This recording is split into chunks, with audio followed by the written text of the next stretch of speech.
السلام علیکم ګران دوستانو، څنګه یاست؟ ښه یاست؟ جوړ یاست؟ امید لرم چې روغ او جوړ یاست. لکه څنګه چې تاسو په تمبنیل باندې وکتل چې په هغې باندې موږ ورکړي وو چې څوک په سعودي عرب کې اوسېږي نو هغه دې خامخا دا ویډیو وګوري.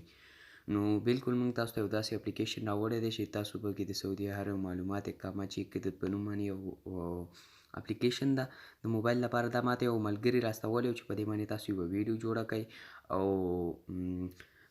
چې دی دا ټولو خلکو ته ورسیږي دا اپلیکیشن. نو موږ ویلې سمه ده راځئ ویډیو به پرې جوړه کړو. ما خو لګیا وم په بله ویډیو مې کار شروع کړی خو بس ما ویل راځه دا د موبایل کار وي دا اسانه وي. نو دا همدا مخکې کړو دا ویډیو، بیا به چې دی هغه بله به په کمپیوټر کې بیا سبا ته اپلوډ کړو. لکه څنګه چې موږ په خپل پیج دغه کې یو پوسټ کړی و چې منګه چې دی ویډیو راوړو او تاسو څه پوښتنه لرئ نو تاسو لاندې کولی شئ. دلته ډېرو ملګرو پوښتنه کړې دي، هغه ملګري چې چا نه کتلي نو زموږ چینل ته راشئ او دلته کمیونټي سایټ باندې کلیک وکړئ دلته او دلته پوسټ ما ورکړی دی. دلته تاسو لاندې کمنټ کې لیکلی شئ چې هر څنګه پوښتنه کوئ نو موږ به تاسو ته چې دی حتما ځواب درکوو. نو ډېر ملګرو تپوسونه کړي دي. نو د ټول نه مخکې هغه ملګري چې زموږ ویډیو پهله ځل باندې ګورئ زموږ د یوټیوب چینل، نو مهرباني وکړئ د ویډیو نه لاندې چې تاسو ته دغه سبسکرایب بټن ښکاري تاسو په دې باندې حتما کلیک وکړئ او د خوا کې سره چې دغه بیل ایکون داسې اپشن راځي نو تاسو په دې باندې هم کلیک کړئ.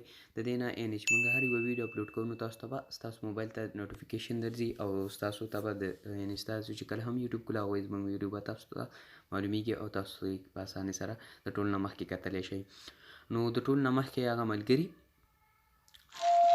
د دې اپلیکیشن ډاونلوډ کولو لپاره چې ده د فیسبوک دغه یو اپشن چې تاسو ته ښکاري د ویډیو نه لاندې چې تاسو ته دغه یو اپشن ښکاري نو تاسو په دغه باندې کلیک وکړئ. دغه وړوکی غوندې چې کله په دغه باندې کلیک کړو نو دغلته به لاندې موږ یو شین لینک درکړی وي دوستانو. نو زه اوس هغه لینک تاسو ته ښیم لږ مهرباني. نو دا شان دی یو لینک موږ به تاسو له درکړی وي دغه شین تاسو کتلی شئ. نو تاسو به په دغه باندې کلیک کړئ. چې کله په دغه باندې کلیک کړئ تاسو نو یو براوزر غواړي چې په هر یو براوزر کې چې دی تاسو کولوئ نو هغه براوزر سلیکټ کړئ. نو تاسو به چې دی ډایرکټ ګوګل براوزر ته لاړ شئ. چې کله براوزر ته لاړلی نو دلته به زموږ ویب سایټ ته راشئ. په ویب سایټ کې به چې دی موږ ټول معلومات هم ورکړي وي د دې اپلیکیشن په باره کې او دغلته به مو لیکلي وي د ډاونلوډ کول برنامې ډاونلوډ کولو لپاره. یعنې دلته کیکاږئ دغه شان یو غټ خط به وي یعنې پیډ غوندې خط. نو تاسو به په دغه باندې کلیک کړئ. چې کله په دغه باندې کلیک کړو نو دغلته به د ډاونلوډ اپشن راشي نو هغه بیا تاسو ډاونلوډ کړئ. چې کله مو ډاونلوډ کړله نو بیا به انسټال کړئ. نو چې کله مو نو اپلیکیشن مو چې کله اوپن کړو نو دوستانو تاسو کتلی شئ د دغه شانې انټرفیس به دغه شانې راځي او دلته درې ژبې دي انګلیش یا هندي یا اردو. په کومه ژبه کې چې دی تاسو دا کوئ لکه څنګه چې موږ اردو سلیکټ کوو چې په اردو کې تاسو یعنې سلیکټ کړئ. دلته تاسو کتلی شئ پاس د ټول نه اول اقامې آخري تاریخ کمپریټ ریټ او حروف یعنې آپ کے اقامه پر پیس یعنې ستا پر اقامه باندې پیس شته چې تاسو رخصتۍ لپاره چې دی اپلای کړی وي او هغه لګېدلی دی او که نه تاسو په دې کې ټریفک چالان مخالف او دغه شانې هر څه په دې اپلیکیشن کې تاسو چیک کولی شئ.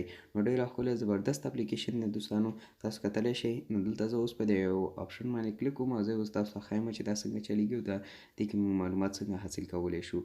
نو دلته تاسو لاندې کتل دغلته لاندې اخري هم دلته لیکلي سعودي آپ کے اقامه کې نام یعنې سعودي سیم ستا په اقامه باندې شته او که نه.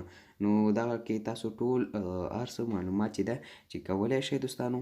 او نو زه په دې یوه باندې کلیک کوم دغلته چې د چوټۍ لپاره مې اپلای کړې وي رخصتۍ لپاره. نو دلته تاسو کتلی شئ دغلته دې کې به لږ ایډز راځي ځکه چې دا کوم یو یا پاکستاني یا کوم یو انډین جوړ کړی دی ځکه یې پکې دومره ایډز اچولي دي. نو دلته به تاسو سره ایډز راځي نو هغه واقع چې دي هغه بیا تاسو اعلانات چې دي هغه بیا تاسو بیک کوئ هغه بیا کلوز کوئ. او دغلته تاسو کتلی شئ هغه پلیز چوز دی فرست ویلیو باندې کلیک کوئ او دلته اقامې نمبر ویزې نمبر تاسو چې هر یو سلیکټ کوئ هغه سلیکټ کړئ او چې کله مو هغه سلیکټ کړ ګوره اقامې نمبر به تاسو دغلته اقامې نمبر ورکړئ او دغه چیک اپشن چې دی تاسو به په دغه باندې کلیک کړئ نو تاسو ته به ټول معلومات چې دی دلته راشي. خو اوس موږ مهال نه دی ورکړی ځکه چې موږ په سعودي عرب کې نه یو ځکه اقامه او دغه راسره نشته دی. نو دغه شانې نورې اپشنې هم دي دلته تاسو ټول باندې بیا تاسو هغه ملګري چې په سعودي عرب کې نو هغه بیا په خپله پوهېږي. نو دغلته دا ټول چې دی تاسو ته په دې یو اپلیکیشن کې میلاویږي او دغه هر یو کې تاسو معلومات حاصل کولی شئ دوستانو. نو هیله کوم چې ویډیو ستاسو خوښ شوي خامخا زموږ یوټیوب چینل سبسکرایب کړئ ویډیو لایک کړئ او کمنټ کړئ چې دا ویډیو ستاسو خوښه شوله او که نه. نو تر بلې ویډیو پورې په لیلا هم سپارم. خدای په امان.